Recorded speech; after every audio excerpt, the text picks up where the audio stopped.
दुष्टों को याद करने की परंपरा हमारे देश में रही कब है?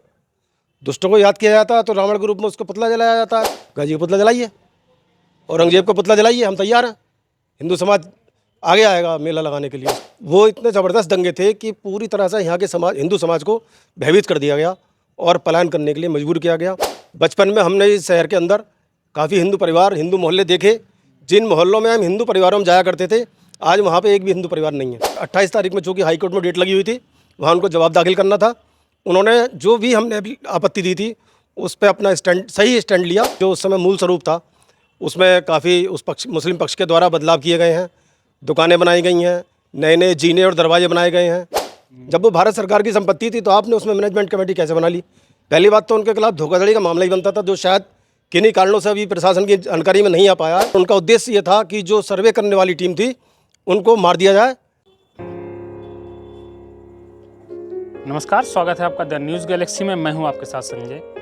नवंबर 2024 से संभल में हुई हिंसा के बाद अप्रैल 2025 और संभल लगातार चर्चाओं में बना हुआ है। वक्फ मामला भी इस समय संभल में चर्चाओं में बना हुआ है, लेकिन जो सबसे चर्चित मसला पिछले दिनों रहा वो था ईद में जो कथित जामा मस्जिद है उस पर रंगाई पुताई को लेकर। इस पूरे मामले में संभल की कल्की सेना ने आपत्ति दाखिल की थी। हमारे साथ श्री कल्की सेना के राष्ट्रीय संयोजक सुभाष त्यागी जी हैं और राष्ट्रीय अध्यक्ष कुलदीप गुप्ता जी भी हैं।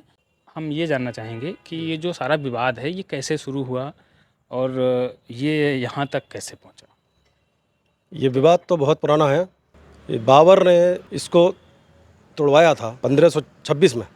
ये हरिहर मंदिर था और इसको तोड़वा करके यहाँ पे मस्जिद का निर्माण कराया अपने जो उसका सिपह सलार था मीर बाकी के द्वारा। उसके बाद अयोध्या के राम मंदिर भी उसने विध्वंस कराया था और इसी तर्ज पर एक पानीपत में एक मंदिर था, उसको तोड़ करके वहाँ भी मस्जिद बनवाई। 3 ये प्राचीन मंदिर थे जो हमारे धार्मिक स्थल थे, उनको तोड़वा करके बाबर ने मस्जिद के रूप में परिवर्तित किया था।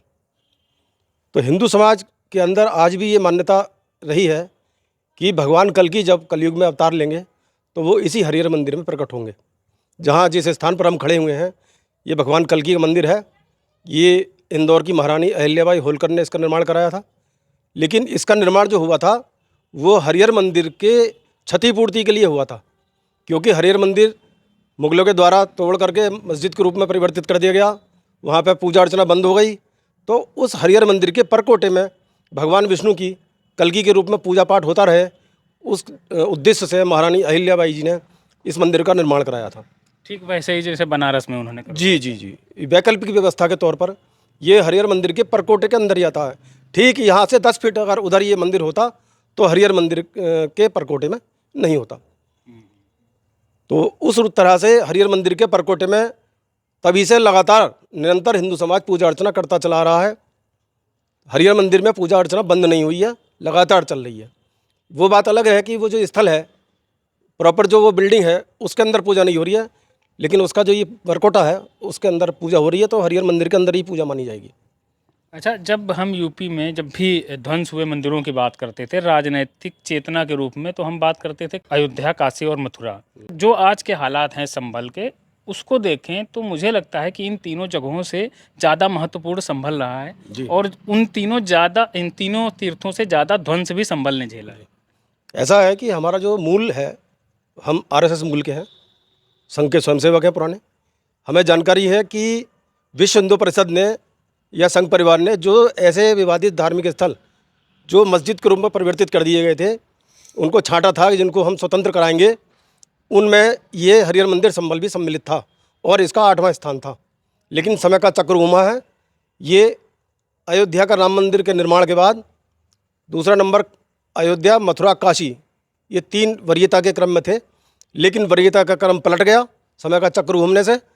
अब काशी और मथुरा की लड़ाई तो चली रही थी, लेकिन संभल की लड़ाई उससे भी आगे आके खड़ी हो गई है। जब हिंदू पक्ष के कुछ पक्षकारों के द्वारा जब सिविल न्यायालय में इस हरिहर मंदिर के संबंध में वाद योजित किया गया, तो एक सामान्य सी प्रोसीडिंग है कि अहले कमीशन होता है।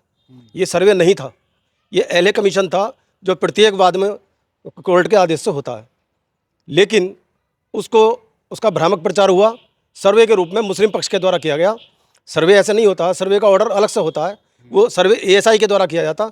उसमें केवल एडवोकेट ऑन कमीशन जो होते हैं, वो एलए कमीशन कहलाते हैं, उनके द्वारा वाद पत्र में जो स्थिति, जो उसकी चौहद्दी वर्णित की गई है, उसका मिलान और वाद पत्र में वर्णित तथ्यों से उसका मिलान किया जाता है। उसको कहते हैं commission on record, commission on advocate.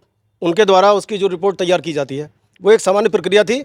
लेकिन मुस्लिम पक्ष ने उसको तूल देते हुए एक विवाद खड़ा कर दिया कि साहब सर्वे हो रहा है, और एक हिंसक भीड़ को वहाँ पर प्लानिंग के तहत इकट्ठा किया, और उनका उद्देश्य ये था कि जो सर्वे करने वाली टीम थी उनको मार दिया जाए, क्योंकि आदरणीय विष्णु शंकर जैन जी देश के तमाम ऐसे चर्चित धार्मिक स्थलों के मुकदमे लड़ रहे हैं, तो वो मुस्लिम समाज के निशाने पर थे। उनकी हत्या करना ही उनका योजना थी। लेकिन वो तो प्रशासनिक अधिकारियों की समझबूझ रही कि उनकी ज़बरदस्त तैयारी के कारण वो ऐसी दुर्घटना संभल के अंदर नहीं घट पाई। यदि वो उसमें अपने उद्देश्य में सफल हो जाते तो शायद पूरा देश हिंसा की आग में झुलस सकता था। इस मामले में भी हाल में जामा मस्जिद के सदर की गिरफ्तारी भी हुई है। वो ही मेन प्लानर था उस षड्यंत्र का, क्योंकि जब 24 तारीख को आना था टीम को, 23 तारीख की रात को, क्योंकि वो पक्षकार था मुकदमे में, तो सभी पक्षकारों को सूचना दी जाती है। उसको प्रशासन के द्वारा सब सूचना दी गई, रात को केवल उसी को सूचना दी गई। पहली बात तो वो सदर हो नहीं सकता, क्योंकि वो जो कमेटी, वो जो विवादित स्थल है, जो हरिहर मंदिर है, वो एएसआई की संपत्ति है। एएसआई की संपत्ति पर जो वो इंतजामिया कमेटी बना के बैठ गए, सबसे पहले तो हमें उसी पे आपत्ति है कि वो उनको राइट ही नहीं है इंतजामिया कमेटी बनाने का। ऐसे तो आगरा का जो ताजमहल है उसकी मैनेजमेंट कमेटी बना करके कोई भी मैनेजर बन जाएगा। जब उनकी संपत्ति नहीं है, जब आप कोई सोसाइटी का रजिस्ट्रेशन कराने जाएंगे तो आपके पास उसका टाइटल होना चाहिए। टाइटल आपको प्रूव करना पड़ता है कि ये हमारी संपत्ति है, हमारी दादालाई संपत्ति है, हम इसका मैनेजमेंट कमेटी में बना रहे हैं। तो आपकी दादालाई संपत्ति तो वो थी नहीं। जब वो भारत सरकार की संपत्ति थी तो आपने उसमें मैनेजमेंट कमेटी कैसे बना ली? पहली बात तो उनके खिलाफ धोखाधड़ी का मामला ही बनता था, जो शायद किन्हीं कारणों से अभी प्रशासन की जानकारी में नहीं आ पाया है, या उन्होंने इस तरफ ध्यान नहीं दिया है। उनके खिलाफ धोखाधड़ी का मुकदमा भी कायम होना चाहिए। उस समाज को इकट्ठा करके उसने सारी वो वहाँ पे हिंसा कराई, वही उसका मुख्य सूत्रधार है। और प्रशासन ने बड़ी सूझबूझ दिखाते हुए, कोई जल्दबाजी न करते हुए, पूरे साक्ष्य जुटाने के बाद उसकी गिरफ्तारी की है, जो बिल्कुल सही है और न्याय संगत है। और इस पूरे हिंसा के जो षड्यंत्र है, इसका खुलासा उसके माध्यम से हुआ है। बाकी जो अभियुक्त रह गए हैं, वो उनकी गिरफ्तारी बहुत जल्दी हो जाएगी। कई सारे कुएं, मतलब बावड़ियाँ जिनको बोलते हैं, वो निकल रही हैं। मंदिर जो वर्षों से 40-40, 50-50 सालों से बंद थे, उनको फिर से खोला जा रहा है। इतना मतलब 40 साल 50 साल मंदिर बंद रहे, जो समाज है हमारा हिंदू, वो शांत कैसे बैठा रहा? देखिए, सबसे पहले यहाँ पे दंगे तो बहुत हुए हैं, लेकिन जो भीषण दंगे हुए वो 1976, 1978, वो इतने ज़बरदस्त दंगे थे कि पूरी तरह से यहाँ के हिंदू समाज को भयभीत कर दिया गया और पलायन करने के लिए मजबूर किया गया। मेरा भी जन्म लगभग 1970 के आसपास का है। बचपन में हमने इस शहर के अंदर काफ़ी हिंदू परिवार, हिंदू मोहल्ले देखे। जिन मोहल्लों में हम हिंदू परिवारों में जाया करते थे, आज वहाँ पे एक भी हिंदू परिवार नहीं है। तो पिछले 40-50 साल में यहाँ से हिंदुओं का बहुत बड़ी मात्रा में पलायन हुआ। उसका कारण तत्कालीन सरकारों के द्वारा मुस्लिम गुंडों को पूरा संरक्षण दिया गया। यहाँ के जो जनप्रतिनिधि थे वो केवल उसी समाज के चुने गए, हिंदू समाज से कोई जनप्रतिनिधि यहाँ पे चुना नहीं गया। यदि कोई सांसद बना भी तो वो तुष्टिकरण के कारण उन्हीं का पक्ष लेता था। कभी भी हिंदू समाज को उनके ऊपर हुए अत्याचारों में न्याय नहीं मिल पाया। सभी जनप्रतिनिधियों ने और सरकारों ने उन्हीं का पक्ष लिया, हिंदुओं के साथ पक्षपात हुआ और पूरी तरीके से अत्याचार और शोषण हुआ हिंदू समाज का। उस कारण से हिंदुओं ने अपने आप को असुरक्षित समझते हुए अपनी भावी पीढ़ियों को भविष्य के दृष्टिगत यहाँ से पलायन करने में ही समझदारी समझी और वो यहाँ से पलायन कर गए। कोर्ट ने अपने निर्णय में, शायद आपको जानकारी होगी, इसको मस्जिद या मंदिर नहीं कहा, हाल में इसको विवादित ढांचा कहा गया। ये मतलब थोड़ा सा एक्सप्लेन कर देंगे? हाँ, बिल्कुल सही है, क्योंकि दो पक्ष खड़े हुए हैं आपके सामने। हम उसको हरिहर मंदिर कह रहे हैं, वो उसको जामा मस्जिद बोलते हैं।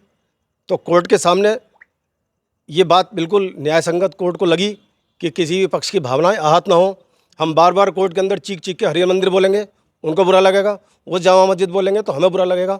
कोर्ट ने निष्पक्षता दिखाते हुए उसको विवादित ढांचा वर्णित करने के आदेश पारित किए हैं। ये मामला उछलने के बाद जैसे एक मतलब हम कहेंगे समय का चक्र, कि कभी अयोध्या में रामलला टेंट में बाहर ऐसे बैठे रहते थे, तो उनका फटा हुआ टेंट बदलवाने के लिए हमको कोर्ट की साइड लेनी पड़ती थी, हिंदू पक्ष को बेसिकली हमको, और मुस्लिम पक्ष उस पर आपत्ति जताता था। संभल में उनको उसका किया मिला कि उनको रंगाई पुताई करानी थी, जो कथित विवादित ढांचा है उसको। उस पर पहले तो ये था एएसआई की संपत्ति है, नहीं दी जा सकती परमिशन, मस्जिद नहीं है, फिर बाद में कोर्ट ने दे दी। तो इसके पीछे क्या कारण रहे, थोड़ा सा? ऐसा ही ठीक है, उन्होंने उसके लिए अनुमति प्रशासन से मांगी, प्रशासन ने असमर्थता व्यक्त की, बोले भाई एएसआई की संपत्ति है, एएसआई से मांगिए। उन्होंने जब एएसआई से अनुमति मांगी, जिससे ही हमें उसकी जानकारी हुई उनके पत्र भेजने की, हमने 25 फरवरी को एक आपत्ति कल की सेना के संयोजक के नाते एएसआई के जो अधीक्षण प्रातोत्तरविद हैं मेरठ में, उनका कार्यालय है, उनको प्रेषित की। उसका संज्ञान लेते हुए 28 तारीख में, चूँकि हाईकोर्ट में डेट लगी हुई थी, वहाँ उनको जवाब दाखिल करना था। उन्होंने जो भी हमने अभी आपत्ति दी थी उस पर अपना स्टैंड, सही स्टैंड लिया, और जो हमने उनसे मांग की थी कि इसकी रंगाई पुताई की अनुमति ना दे करके एएसआई स्वयं जिलाधिकारी संभल की देखरेख में, प्रशासनिक देखरेख में अपनी इसकी जो भी है रख रखाव है या साज सज्जा है वो स्वयं इसकी एएसआई कराए। तो एएसआई ने वही स्टैंड हाईकोर्ट में लिया, और हाईकोर्ट ने बिल्कुल सही निर्णय लिया। जो हमारी मांग थी उसी के अनुरूप, हालांकि हाईकोर्ट को हमारी मांग के बारे में जानकारी नहीं थी, लेकिन हमारी जो मांग थी वो बिल्कुल तर्कसंगत और न्यायसंगत थी। एएसआई ने चूँकि वही स्टैंड लिया, तो कोर्ट ने वही आर्डर दिया कि आप ही जो है इसकी रंगाई पुताई और साज सज्जा कराएंगे।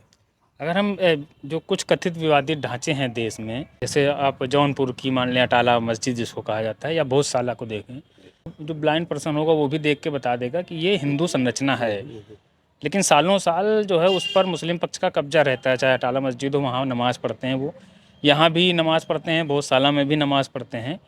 तो भीतर भीतर संरचना को बदलने का, उसका स्वरूप बदलने का प्रयास किया जाता है। यहाँ भी इस तरह की कोई संभावना है और उस पर किसी तरह की रोक कोर्ट द्वारा अभी तक लगाई गई है? बिल्कुल, इसका स्वरूप परिवर्तित किया गया है। हम इससे पूर्व में एक पत्र एएसआई को भेज चुके हैं, उसका जवाब भी हमारे पास आया है। तो उसमें हमने मांग की थी कि जो इस जो बिल्डिंग है आपने 1920 में संरक्षित की थी, जो उस समय मूल स्वरूप था, उसमें काफ़ी मुस्लिम पक्ष के द्वारा बदलाव किए गए हैं, दुकानें बनाई गई हैं, नए नए जीने और दरवाजे बनाए गए हैं, और वो सारे निर्माण अवैध हैं। उनको, क्योंकि किसी को भी इसमें ना एक ईंट लगाने की ना हटाने की अनुमति है, किसी को अधिकार भी नहीं है, एएसआई को सारा अधिकार है। तो इस पक्ष के द्वारा, मुस्लिम पक्ष के द्वारा जो निर्माण किए गए 1920 के बाद, वो सारे निर्माण ध्वस्त करके मूल स्वरूप इसका हरिहर मंदिर का कायम किया जाए। ये हम लेटर भेज चुके हैं, और उसका जवाब उनका आया, उन्होंने संज्ञान लिया, लेकिन उन्होंने ये कहा कि चूँकि अब माननीय न्यायालय में मामला विचाराधीन है, इट मीन्स उनका इशारा ये है कि आप हम जो है हाई कोर्ट में जा करके या सुप्रीम कोर्ट में अपना पक्ष रखेंगे। प्रयागराज होता है तो साधु संतों ने कहा भाई मुस्लिमों को एंट्री नहीं मिलेगी। वृंदावन में भी यही चला, होली दिवाली चलता है कैंपेन कि भाई मुस्लिमों से समाज नहीं खरीदना है हमको। एक मेला जो वो लगाते हैं जिसमें उनकी आर्थिक उन्नति होती है, दाल रोटी चलती, उसको बंद करा दिया प्रशासन ने। कहीं ना कहीं है अन्याय। जो समाज खुद दूसरे लोगों के साथ अन्याय करता हुआ हो, वो उसके साथ अन्याय कैसे हो सकता है? सारे राजनीतिक दल तुष्टिकरण उन्हीं का करते चले आए हैं। मेला बिल्कुल गलत परंपरा थी, कुरीति थी। कुरीति को समाप्त करना अच्छी बात है, समाज में सुधार लाना चाहिए। उनके द्वारा जो जिसने पूरे देश में कत्लेआम किया, धार्मिक स्थलों को उसको ध्वस्त कर दिया गया उसके द्वारा, उस आदमी को महापुरुष मान करके उसकी याद में उसकी क्या याद?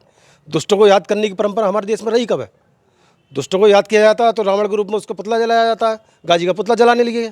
हम आपके साथ तैयार हैं, वो मेला लगाएंगे, गाजी का पुतला जलाया जाए जिस दिन वो मरा था, तो हम लोग उसके मेले में हम शामिल होने तैयार। हम खुद अनुमति मांगेंगे उसके मेले के लिए।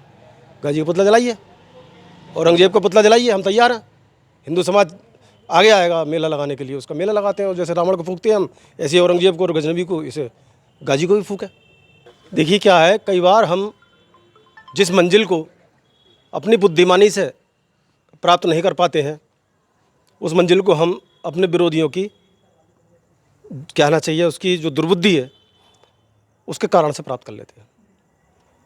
भाजपा का जो विरोधी दल है समाजवादी पार्टी, उसके जो वर्तमान अध्यक्ष अखिलेश जी, ये भाजपा को सत्ता में पहुंचने के लिए सीढ़ी का काम कर रहे हैं। भाजपा इनके ऊपर पैर रख करके सत्ता में पहुंचती रही है, आगे भी पहुंचती रहेगी। भाजपा को विशेष प्रयास करने की आवश्यकता नहीं है। केवल अखिलेश जी बयान देते रहे, अखिलेश जी राजनीति कर रहे हैं। मैं भगवान से प्रार्थना करूंगा कि इसी तरीके की राजनीति करते रहें, भाजपा हमेशा सत्ता में बनी रहेगी। संभल का क्या भविष्य देखते हैं आने वाले 5 साल 10 साल? संभल विश्व का बहुत बड़ा केंद्र बनने वाला है। मैं इसको राजनीतिक दृष्टिकोण से नहीं, आध्यात्मिक दृष्टिकोण से बोल रहा हूँ। जो समय है, विश्व में बड़े स्तर पर परिवर्तन होने वाले हैं। अगले 5 साल बहुत बड़े परिवर्तनकारी होंगे। पूरे विश्व के अंदर एक लहर चल रही है कि जिन देशों के कुछ भाग किन्हीं कारणों से उनसे कट गए थे, दूसरे लोगों के कब्जे में चले गए थे, उनका पुनः उन्हें हासिल करने के लिए वो युद्ध कर रहे हैं। देश में, विश्व के अंदर कई जगह, जैसे फ़लस्तीन का मसला, इजराइल, फ़लस्तीन, गाजा वगैरह, वो सब अपना हिस्सा मानते हुए उसे प्राप्त करने के लिए प्रयासरत है। रूस यूक्रेन को प्राप्त करने के लिए प्रयासरत है। चीन भी बहुत जल्दी प्रयास करने वाला ताइवान को हासिल करने के लिए। भारत का भी एक ऐसा प्रकरण विचाराधीन है, POK है, उसको प्राप्त करना है। ऐसे विश्व में तमाम ऐसे केंद्र हैं जिनको दोबारा उस पर कब्जा करने के लिए, उसको अपने अपने देश का हिस्सा बनाने के लिए ऐसे प्रयास किए जा रहे हैं और आगे और ज़्यादा किए जाने वाले हैं। ये एक लहर सी चल रही है, समय समय पर लहर चलती है विश्व के अंदर, वो चल रही है। उस कारणों से पूरे विश्व में अशांति, और यदि सबसे ज़्यादा शांति कहीं रही है और रहेगी तो वो भारत में ही रहेगी। पूरा विश्व अशांत होने वाला है। जो इस समय स्थिति है उससे भी ज़्यादा भयंकर स्थिति होने वाली है। ऐसी जब अशांत हो जाएगा पूरा विश्व, तब अशांति के दौर में शांति की खोज होती है। और शांति कहाँ मिलेगी? जहाँ भगवान का स्थान है। तो शांति की खोज में, मोक्ष की प्राप्ति के लिए भगवान के स्थानों की तलाश की जाती है। उस ऐसे स्थान के रूप में संबल का विकास, संबल के तीर्थों का विकास, जो योगी जी को प्रेरणा ईश्वर के द्वारा दी गई है, और योगी जी उस पर बहुत मनोयोग के साथ प्रयासरत हैं। मैं समझता हूँ अगले 3-4 साल संबल के लिए बड़े, जो विश्व के लिए विनाशकारी होंगे, लेकिन संबल के लिए वो निर्माण के और नया विकास संबल के लिए आने वाला है। तो पूरे विश्व के जो परिस्थितियों से सताए हुए लोग, उन्हें संबल में भगवान की शरण मिलेगी, उन्हें संबल में शांति मिलेगी और संबल से ऊर्जा मिलेगी। बेसिकली ये कहना चाह रहे हैं कि जिस तरह दुनिया के सारे देश अपनी खोई हुई ज़मीनें वापस ले रहे हैं, वैसे ही हिंदू भी अपनी खोई हुई ज़मीनें वापस। बिल्कुल, यही बिल्कुल समय का प्रभाव है। समय का प्रभाव है। जो हमारे जो अधिकार हैं, जो किन्हीं कारणों से हमसे छिन गए थे, जो हमारी संपत्तियां छिन गई थीं, उनको पुनः प्राप्त करने के प्रयास राष्ट्रों के द्वारा, व्यक्तियों के द्वारा, समूहों के द्वारा, धर्मों के द्वारा किए जा रहे हैं और आगे भी किए जाएंगे।